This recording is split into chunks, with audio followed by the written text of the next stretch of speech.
বলে ইউনূস নবী যখন মাছের পেটের মধ্যে চলে গেলেন, মুসিবতের মধ্যে পড়ে গেলেন।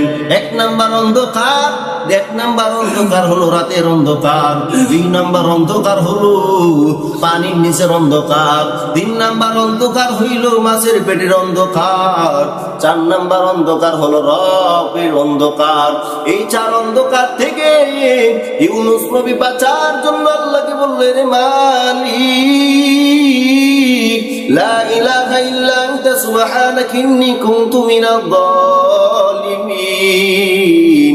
আয় আল্লাহ, তুমি ছাড়া আমাদের কেউ নাই, আমরা বান্দা বড় গুনাহ করছি, ও দয়ার মালিক আয় আল্লাহ আপনি আমাদেরকে ক্ষমা করে দেন। ইউনূস নবী দোয়া করলেন, লা ইলাহা ইল্লা আনতা সুবহানাকা ইন্নী কুনতু মিনাজ জালিমিন।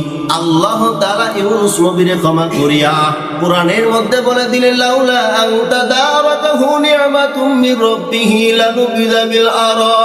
এরে ইউনূস, তুমি কি জানো তোমার রবের যদি দয়া অনুগ্রহ যদি আমার প্রতি না হইতো, তোমার রব যদি তোমার প্রতি দয়া না করতো, তুমি নদীর কিনারায় শোচনীয় অবস্থায় পড়ে থাকতো, কেউ তোমারে দেখতো না।